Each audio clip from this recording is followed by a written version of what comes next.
दुपारच्या बातम्यांमध्ये सगळ्यांचं स्वागत. नमस्कार, मी अमित गद्रे. पहिली मोठी बातमी बघूया.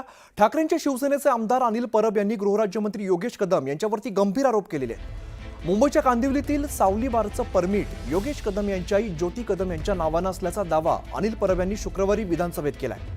त्यावरती बारवरती पोलिसांनी काही दिवसांपूर्वी छापा टाकला होता आणि त्यामध्ये 22 बारबाला 22 ग्राहक आणि 4 कर्मचाऱ्यांना ताब्यात घेतलेलं होतं.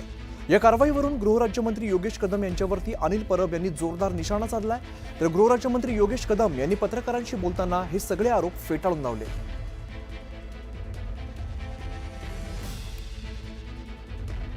जे आहे हे ज्योती रामदास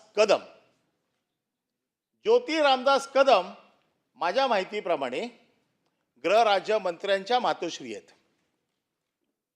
कॉन्फ्लिक्ट ऑफ इंटरेस्ट, आता या कॉन्फ्लिक्ट ऑफ इंटरेस्ट जो मी सविस्तर सांगू इच्छितो की एखादा मंत्री आपल्या खात्याचा पदभार सांभाळत असताना त्या खात्याशी संबंधित असलेला व्यवसाय करू शकतो का, हा कॉन्फ्लिक्ट ऑफ इंटरेस्टचा विषय.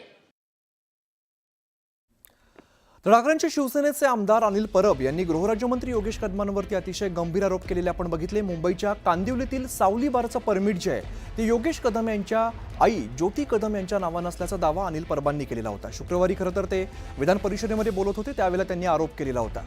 तर त्या बारवरती पोलिसांनी काही दिवसांपूर्वी छापा टाकला होता आणि त्यामध्ये जवळपास 22 बारबाला आणि 22 ग्राहक आणि 4 कर्मचाऱ्यांना ताब्यात घेतलेलं होतं.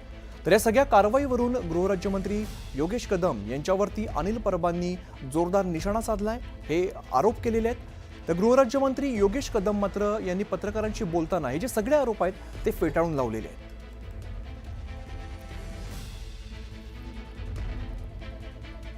तर ठाकरेंच्या शिवसेनेचे आमदार अनिल परब यांचे खरं तर अतिशय गंभीर आरोप बघायला मिळत आहेत. गृहराज्यमंत्री योगेश कदम यांच्यावरती त्यांनी अतिशय गंभीर प्रकारचे आरोप केलेले आहेत.